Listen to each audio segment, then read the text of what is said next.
Invité de notre journal, Antonio Pérez, représentant à l'Assemblée de Polynésie, vient nous parler de l'application immédiate de la loi Pérez pour nous protéger des ondes électromagnétiques. Attention aux ondes électromagnétiques qui nous entourent. C'est le message que veut lancer la Direction générale de l'économie numérique aux Polynésiens. À partir de demain, une campagne de sensibilisation sera lancée pour rappeler les dangers des appareils électromagnétiques autour de nous. Cette campagne entre dans l'application de la loi Pérez, votée en décembre 2016. Pour en parler, nous accueillons ce soir Antonio Pérez, représentant à l'Assemblée de Polynésie française, Yaurana. Yaurana et Yaurana à la Polynésie. Vous êtes donc à l'origine de cette loi de pays, puisqu'elle porte votre nom. Rappelez-nous d'abord quels sont les objets qui nous entourent et qui peuvent être dangereux pour notre santé. L'enjeu de santé publique et le principe de précaution sont le cœur de ce texte. Cette loi de pays a pour mot-clé protéger. Protéger nos enfants, protéger nos jeunes adolescents, protéger les travailleurs sur le travail, protéger la population de la Polynésie. Les protéger de ces objets qui sont finalement nombreux. Elle se décompose en trois volets. Le premier volet met en œuvre un certain nombre d'interdictions, d'obligations aux opérateurs. Exemple, dorénavant, il est interdit d'utiliser du Wi-Fi dans des zones ou dans des zones qui accueillent des enfants de moins de 3 ans. Il y a d'autres dispositions de ce type pour protéger nos enfants dans les maternelles, dans les écoles en général.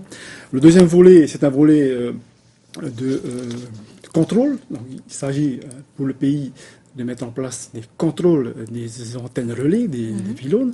Et si nous constations des niveaux d'émissions trop élevés, eh bien, nous donnerons injonction aux opérateurs de baisser les niveaux d'exposition au maximum, sans pour autant nuire à la qualité du service. Et le troisième volet eh bien, concerne la sensibilisation, l'information, la communication sur les bons gestes à respecter dans l'utilisation d'un téléphone mobile, dans l'utilisation d'un portable, d'un appareil ordinateur portable, mais également dans la vie de tous les jours. Vous savez, vous venez de le dire, nous sommes entourés d'équipements utilisant des ondes électromagnétiques, le micro-ondes, le routeur, la télévision, les lampes LBC. Voilà, il y a tout un ensemble d'équipements dont il faut prendre attention dans l'utilisation. Il y a également dans ce volet de communication eh bien, toute une série de bons gestes à respecter dans l'utilisation de votre téléphone portable. La télé également, par exemple. La télé également. Voilà, l'objectif est de mettre en œuvre cette sensibilisation auprès de notre population pour veiller à ce que demain nous n'ayons pas de problèmes de santé. Que risquent les fraudeurs? Alors, vous parliez des contrôles. Il y a dans le texte des dispositions pour condamner les opérateurs et les commerçants qui ne respectent pas des dispositions de la loi. Ça peut aller jusqu'à 9 millions d'amendes pour certaines dispositions d'information qui ne sont pas respectées par les commerçants. Le gouvernement, on le sait, incite le développement numérique et à la fois, eh bien, à travers cette loi, il restreint l'utilisation des appareils électroniques ou connectés. Est-ce que ce n'est pas un peu paradoxal? Non, pas du tout, dans la mesure où nous avons trouvé une bonne médiane dans cette loi du pays, et je viens de le préciser. Nous obligeons les opérateurs à baisser les niveaux d'exposition au maximum, tout en respectant, tout en garantissant la qualité du service. Cela veut dire qu'on va mieux utiliser les antennes relais, de sorte à ce que nous puissions allier la protection des populations, mais également le développement économique du pays.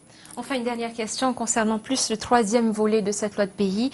N'y a-t-il pas également un travail à faire auprès des commerçants afin qu'ils affichent clairement la dangerosité de certains appareils? Alors, c'est dans le texte également. Dorénavant, tout commerçant devra afficher ce qu'on appelle le DAS, le DAS, le débit d'absorption spécifique. Et donc, c'est une mesure scientifique qui donne la capacité du corps humain à absorber l'énergie.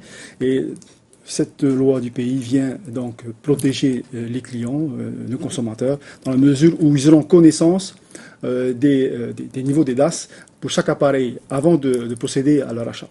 Merci beaucoup pour toutes ces informations, Antonio Pérez. Je rappelle que vous êtes représentant à l'Assemblée de la Polynésie française et surtout à l'origine de cette loi de pays. C'est moi qui vous remercie.